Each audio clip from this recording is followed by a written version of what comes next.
Bill, a lot of things have changed at the USGA. They've changed the presentation of the event, and they also changed their mentality, I'd say, concerning the course itself. Yeah. Does that change anything for you? Yeah. Does it change anything for the Canadian Open? Well, I think that I think the way that I've looked at a golf course setup, and as I work with the PGA Tour and how we're going to present Royal Montreal, and you go back to 1997 when you were all worried about this, about getting away from Glen Abbey and how would these players play it. So oh my God, it's this old golf course that so let's get the rough up to 6 inches, and and the reaction that we got from players was not positive. It was positive about the golf course. So I think what I've learned is these guys are that good.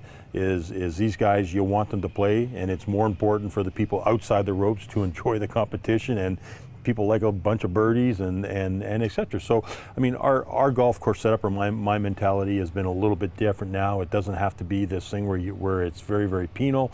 You want them to come over and enjoy it. You're going to present them with a wonderful old venue like we're going to have this year at Royal Montreal. So our rough will be probably 3 inches at the best, and we'll get the green speeds to 10.5, 11, and they're going to get presented with a great golf course. So you want it to be certainly a championship worthy of it, and the better player to me is always going to survive and win the championship. And I think a shot maker's golf course is really what they want, and it's not as if putting a driver in your hand and hitting it down and then hitting my wedge into every green and hope I sink a putt or two.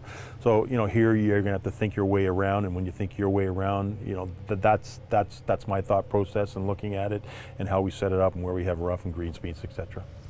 Bill, let's talk about the players, the way you approach the players to invite them to be here at the Royal Montreal or to play at during the Canadian Open. Yep. How do you do it? Well, it's changed a lot, and certainly in my years, we all use the term recruiting, and today's player is with all the what's out there for them, getting into the top 50, how that changes that player's life in terms of getting in the majors, getting in the World Golf Championships, being able to play around the world.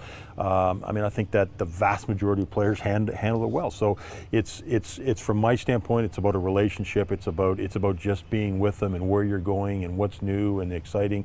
And when you switch venues, so a lot of players obviously were not here in the President's Cup because of the size of the field. So there's a lot of good positive feelings from players that were up here, both in the reception that they got and the opens that we had here in for those that were around in '97 and 2001. So I mean, you build on that. You build on the history. You build on the history of the oldest club, certainly in North America. A lot of players, young and old, still like the traditions of the game, and that's I think when you come to a club like this, is you can build on it. And there's a lot of good vibes about the city of Montreal, right? People.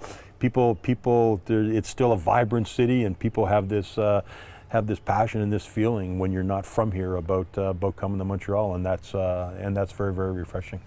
Bill, to conclude, Royal Montreal is a great example. We know that Laval-sur-le-Lac is interested in producing the national championship. Future looks good for Canadian golf and the Canadian Open as a whole. Yeah, it does. We are, I think we're on a good roll, on a good upswing because of a lot of things. Obviously, a great title sponsor in RBC Canadian Open. We talked about Canadian players. There's a great breed of the young generation coming on both tours, the LPGA as well. Our national team program and developing heroes, and that we can rally around as Canadians. The venues that we go to is becoming certainly a big part of the Canadian Open from the player standpoint. And I think it's about challenging ourselves to make it more than just a golf tournament, and that's what we'll see here at Royal Montreal. Merci beaucoup. Merci, thank you.